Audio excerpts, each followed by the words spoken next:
Sabi ng mga salita ng Diyos, sa mga huling araw, si Kristo'y gumagamit ng katotohanan upang turuan ng tao. Ibunyag ang diwa ng tao at suriin ang kanyang mga salita't gawa.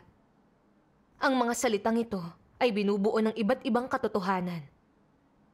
Gaya ng tungkulin ng tao, paano dapat sundin ng tao ang Diyos, paano siya dapat maging tapat sa Diyos, paano siya dapat mabuhay ng normal gayon din ng karunungan at disposisyon ng Diyos.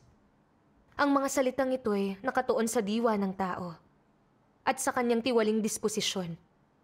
Yaong mga salitang naglalantad kung paano tinatanggihan ng tao ang Diyos ay sinasabi sa kung paano kinakatawan ng tao si Satanas at naging puwersa ng kaaway laban sa Diyos. Ang pagkaunawa ng tao sa tunay na mukha ng Diyos ay dulot ng gawain ng paghatol at sa katotohanan tungkol sa kanyang sariling pagkaswail. Ang gawain ng paghatol ay nagbibigay daan sa tao na magtamo ng pagkaunawa sa kalooban ng Diyos at layunin ng gawain ng Diyos at sa mga hiwagang hindi niya maunawaan. Tinutulutan din ito ang tao na makilala ang kanyang tiwaling diwa at ugat ng kanyang katiwalian. Gayon din para matuklasan ang kapangitan ng tao. Ang mga epektong ito ay bunga lahat ng gawain ng paghatol. Amen. Nakita ko rito na ang paghatol ng Diyos sa mga huling araw ay ginagawa sa pamamagitan ng paghahayag ng katotohanan upang hatulan at dalisayin tayo para malaman natin ang mga satanikong kalikasan natin at makita na lubos tayong ginawang tiwali ni Satanas. Makukonsensya tayo at tunay na magsisisi. Tama. Pakiramdam ko noon pa na mabuti ang katauhan ko na mapagparaya at mapagpasensya ako. At kapag may nakikita akong nahihirapan, tumutulong din ako. Akala ko mabuting tao ako. Pero matapos kong tanggapin ng gawain ng Diyos ng mga huling araw at maranasan ang paghatol ng mga salita niya, nakita ko na kahit mukha akong mabuti sa labas at hindi halata ang kasalanan ko, marami akong satanikong disposisyon sa loob. Pagmamataas, panlilinlang, mali siya. Tumataliwas ako sa katotohanan na tumututol pa sa Diyos. Lubos akong ginawang tiwali ni Satanas at talagang kailangan ko ang paghatol at paglilinis ng mga salita ng Diyos. Tama. Noong Marso ng 2018 ay naging tungkulin ko sa iglesia na gumawa ng mga video. Bago ako sa grupo at narinig kong sinabi ng kapatid na ang leader daw ng grupo na si Brother Zhao ay mahigpit pagdating sa trabaho. Naisip ko, responsable ang pagiging istrikto at ito ang magtutulak sa aming pagbutihin ng trabaho. Maganda nga yun. Saka naisip ko, madali akong pakisamahan at makakasundo ko kahit sino. Hindi ko maisip na magkakaproblema ako sa pakikipagtrabaho kay Brother Zhao. Nag-download si Brother Zhao ng ilang videos upang tingnan namin para mas mabilis kaming masanay sa trabaho at sa mga bagay tulad ng estetika, komposisyon ng kuha, ilaw at koordinasyon ng kulay. Para sa akin ay medyo nakakainip ito at naglalayag ang atensyon ko. Naisip ko, ang daming impormasyon, makakalimutan ko lang to agad. Saka unti-unti ko ring matututunan to sa pagsasanay. Mas mainam na matutong gumawa ng mas magagandang video gamit ang bagong software para matuto kami at mapukaw ang interes namin. Tama. Sinabi ko ang ideya ko sa pag-aakalang kukonsiderahin ito ni Brother Zhao. Pero nagulat ako nang pakinggan niya ako at mahigpit niyang sinabi. Napakahalagang pag-aralan at maunawaan ang mga ito upang makagawa ng magagandang video. Sanayin natin ang ating mga sarili at magdahan-dahan. Gawin lang kung anong kaya. Ito'y upang magawa natin ng maayos ang tungkulin natin. Sa pagsasaayos ng isipan, masisigasig tayong matuto at di ito magiging nakakainip. Oo, tama. Pagkasabi niya nun, tumingin sa akin ang ibang mga kapatid. Namula ang buong mukha at leeg ko at talagang hiyang-hiya ako. Ano na lang ang iisipin nila sa akin pag ganyan mo ako kausapin? Iisipin ba nila na hindi ako seryoso sa tungkulin ko? Ano pang mukha ang maihaharap ko nito? Ngunit naisip kong di dapat maging makitid ang isip ko. Para rin ito sa ikabubuti namin. Paano ako makikipagtulungan kung makitid naman ang isip ko? Oo nga, tama ka ron. Mula noon ay pinag-aaralan ko ang mga kasanayang ito at naintindihan ko agad ang ilang aspekto. Pakiramdam ko ay napakagaling ko na at sa isip ko mahusay ang kakayahan ko at mabilis pang matuto. Isang araw, tinuruan kami ni Brother Zhao kung paano gumamit ng bagong software.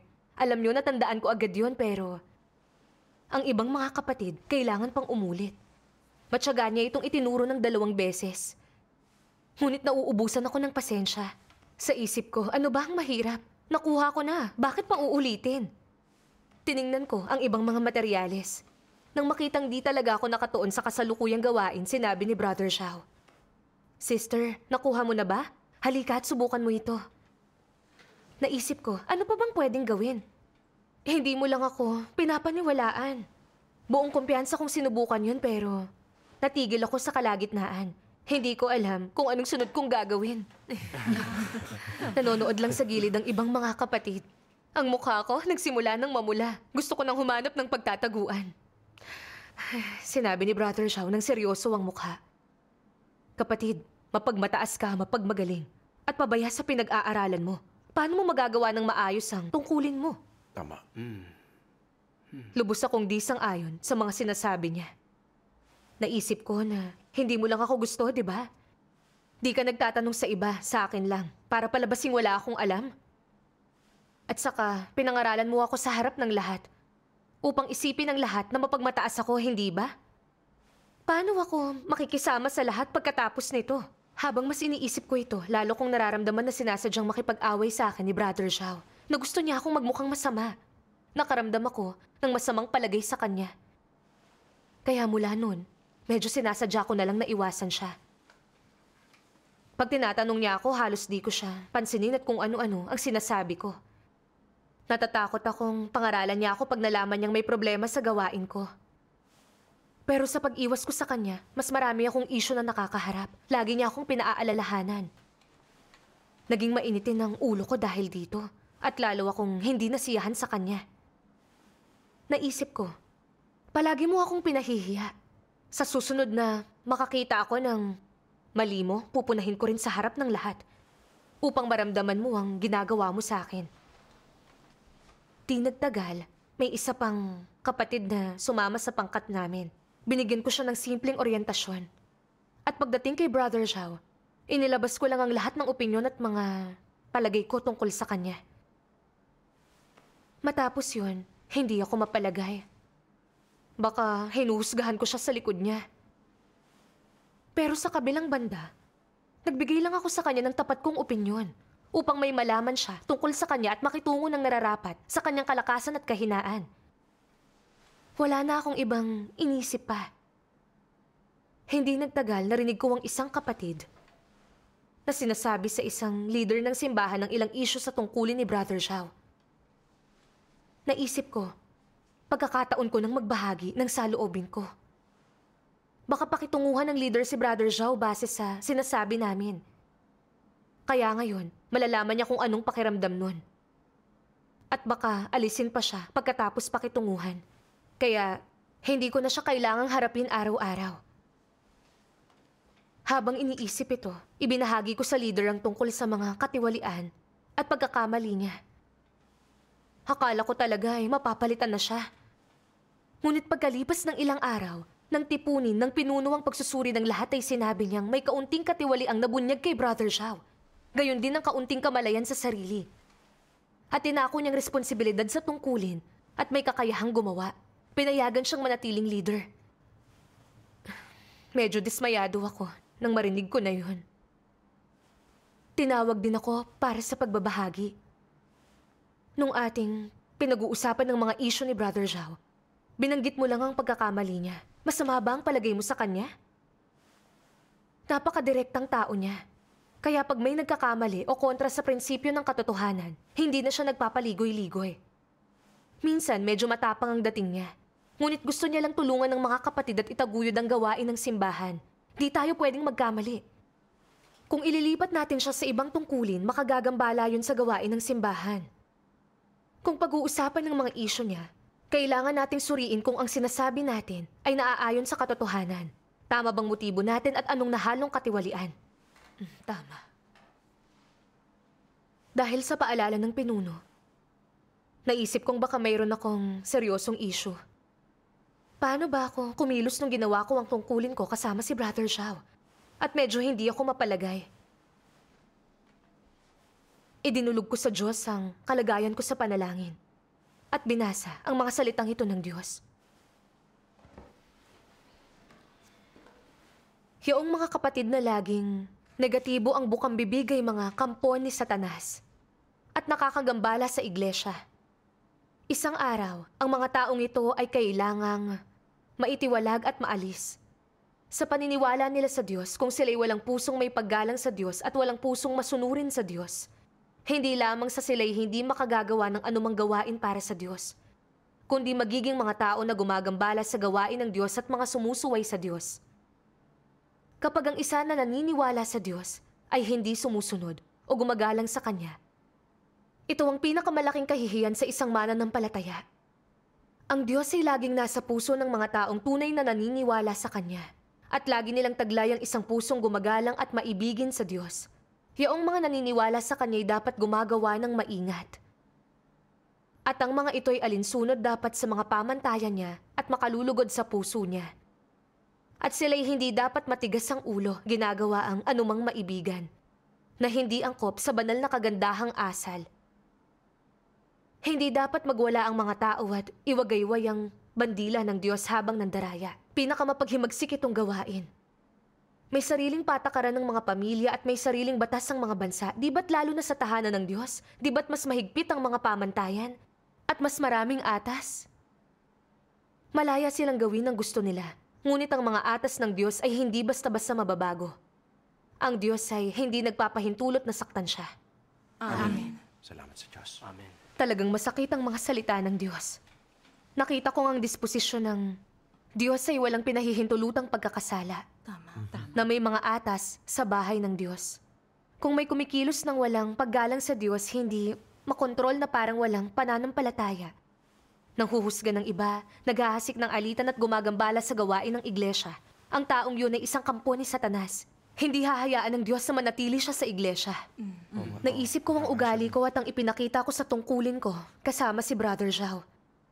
Hindi ako naging patas sa kanya dahil lang pinuna niya ang isang kapintasan ko. At sinaktan ang puri ko. Inilabas ko rin ang mga palagay ko sa kanya sa bagong kapatid at hinusgahan siya. Para kumampi siya sa akin at mabukod si Brother Zhao. Nang marinig ko na may ibang naguulat sa ilang mga isyu sa kanyang tungkulin, pinaratangan ko siya at nanabik na palitan siya ng leader ng iglesia at paalisin na. Di ba't pagpapakita yun ng malisyoso at sataniko kong disposisyon? Paano yun? Naging kawangis ng nananampalataya. Tama ka.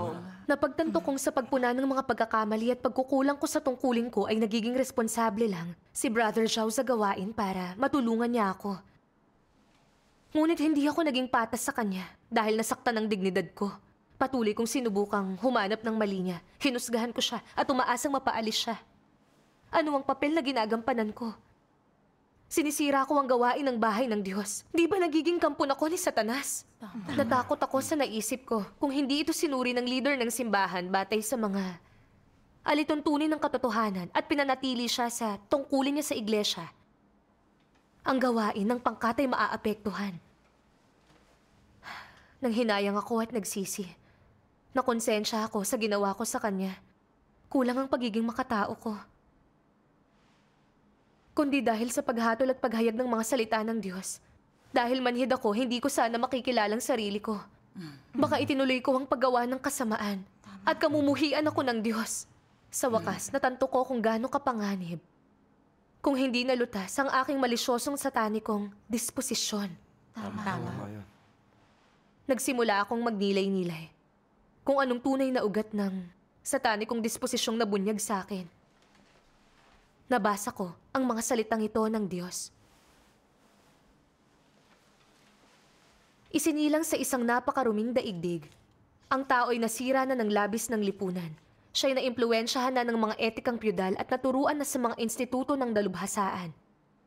Ang paurong na kaisipan, tiwaling moralidad, masamang pananaw sa buhay, kasuklam-suklam na pilosopiya, walang saysay na buhay at napakabuktot na pamumuhay at kaugalian.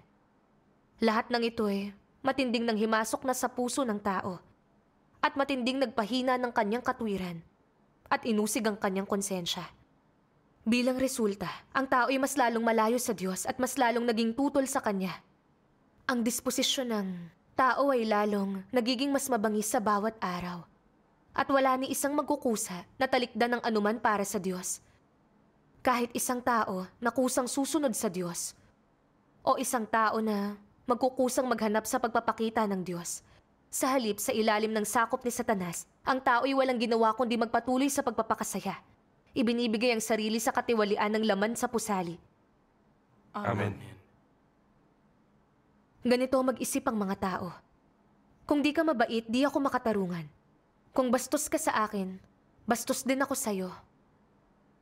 Kung hindi mo ako pakikitunguhan ng may dignidad, bakit ko gagawin yun sa'yo? Anong klaseng pag-iisip ito? Di ba ito mapaghiganti? Sa pananaw ng karaniwang tao, hindi ba posible ang ganitong perspektibo? Mata para sa mata, ngipin para sa ngipin. Ito ang balik sa'yo sa mga di mananampalataya. Ang lahat ng ito ay mga pangangatwirang tama at lubos na umaayon sa mga pagkaunawa ng tao. Subalit bilang taong naniniwala sa Diyos, bilang naghahangad na maunawaan ang katotohanan at naghahangad ng pagbabago sa disposisyon, masasabi mo bang tama o mali yun? Paano mo ito malalaman? Saan nagmumula ang mga ganitong bagay? Mula ang mga ito sa malisyosong kalikasan ni Satanas na may lason at may totoong mukha ni Satanas na buong kapangitan. Taglay nito ang pinakadiwa ng kalikasang yon.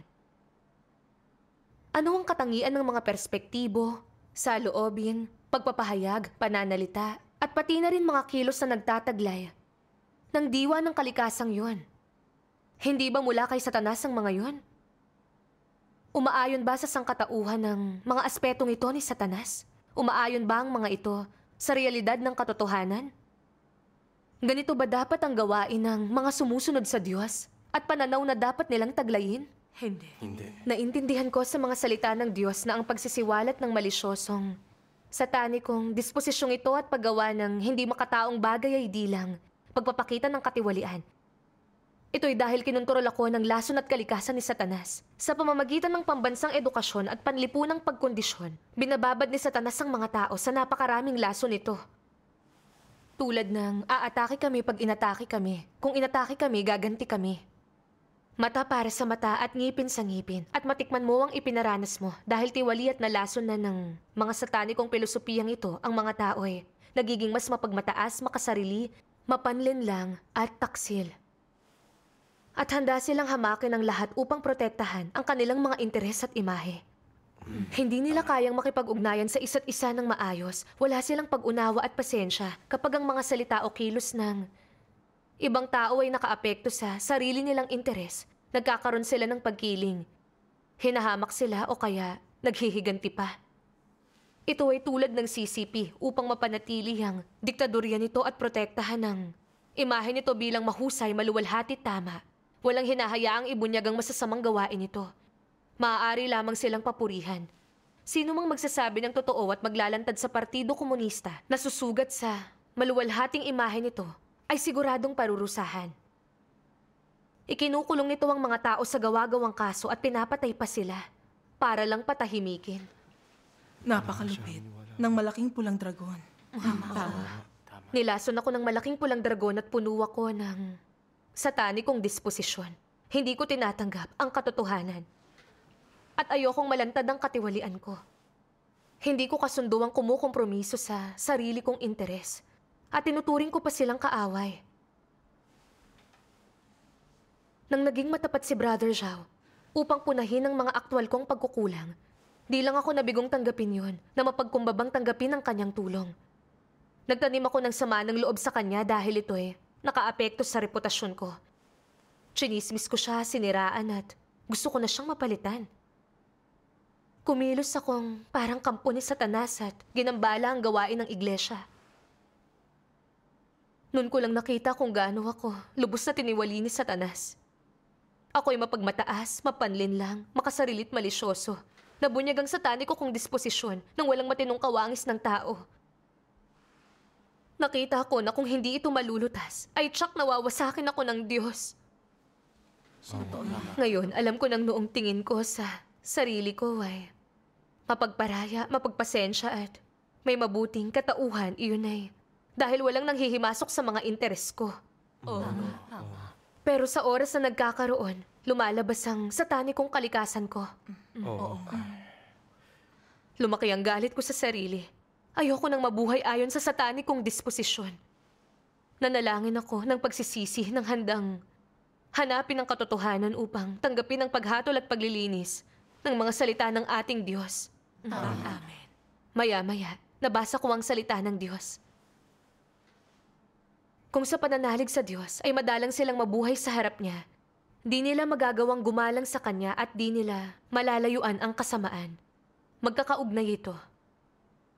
Kung madalas mong napapalugod ang Diyos sa puso mo, mapipigilan ka. At matatakot sa Diyos sa maraming bagay, hindi ka gaanong makakalayo o gagawa ng anumang napakasama. Hindi mo gagawin yung kinamumuhian ng Diyos at hindi ka magsasalita ng walang katuturan. Kung tinatanggap mong obserbasyon niya at ang kanyang pagdidisiplina, iiwasan mong gumawa ng mga bagay na masama. At sa gayon, hindi mo ba nalayuan ang kasamaan? Amen. Nakita ko rito na ang pagkakaroon ng galang sa Diyos sa pananampalataya ay kritikal. Tama. Lagi tayong mamuhay sa harap ng Diyos at tanggapin ang kanyang pagsisiyasat sa atin. Kahit mahirap tanggapin o tayo'y makaramdam ng pagtutol pag pinag-uusapan ng interes. Sa tulong ng paggalang sa Diyos at panalangin, pwede nating isantabi ang mga sarili natin. Itoon ang pansin sa gawain ng bahay ng Diyos at hindi naghimagsik o tumutol sa Diyos. Nang isagawa ko ang mga salita niya, pinakawalan ko ang pagtatangi ko kay Brother Zhao. Salamat sa Diyos. At ang kanyang pagpuna sa mga problema ko ay makatutulong sa akin upang makamit ang mas mahuhusay na resulta sa tungkulin namin. Ngayon, pag nagkakaproblema ako, kumukonsulta ako sa kanya sa tamang pag-iisip. At sa tulong ng mungkahi niya, napabuti ko ang kahinaan ko. Naging mas mahusay ako pagdating sa tungkulin ko. Magaan at payapa ang pakiramdam ko. Amen. Salamat sa Diyos. Naranasan ko lang ito sa tulong ng paghatol at pagkastigo ng mga salita ng Diyos. Amen. Ganito kapraktikal lang gawain ng Diyos upang mailigtas ang sangkatauhan. Amen. Ginagamit ng Diyos ang kanyang mga salita upang hatulan, kastiguhin, subukan at pinuhin ang tao. At ito ang kanyang pag-ibig at pagliligtas. Amen. Sabi ng mga salita niya. Ginagamit ng Diyos ang paghatol niya upang perpektuhin ang tao. Mahal na niya ang tao at iniligtas ang tao. Ngunit gaano, karami ang nakapaloob sa kanyang pag-ibig. Mayroong paghatol, kamahalan, poot, at sumpa. Isinusumpa ka niya upang mahalin mo siya at upang maunawaan mo ang diwa ng laman. Kinakastigo ka niya upang ikaw ay magising at tulutan kang malaman ng mga kakulangan sa kalooban mo at upang malaman ang lubos na kawalang halaga ng tao. Sa gayon ang mga sumpa ng Diyos, ang kanyang paghatol, at ang kanyang kamahalan at poot. Lahat ng ito ay upang perpektuhin ang tao. Lahat ng ginagawa ng Diyos sa ngayon, at ang matuwid na disposisyon na nililinaw niya sa kalooban niyo, ay upang perpektuhin ang tao. Gayon ang pag-ibig ng Diyos. Amen. Salamat sa makapangyarihang Diyos. Salamat sa Diyos.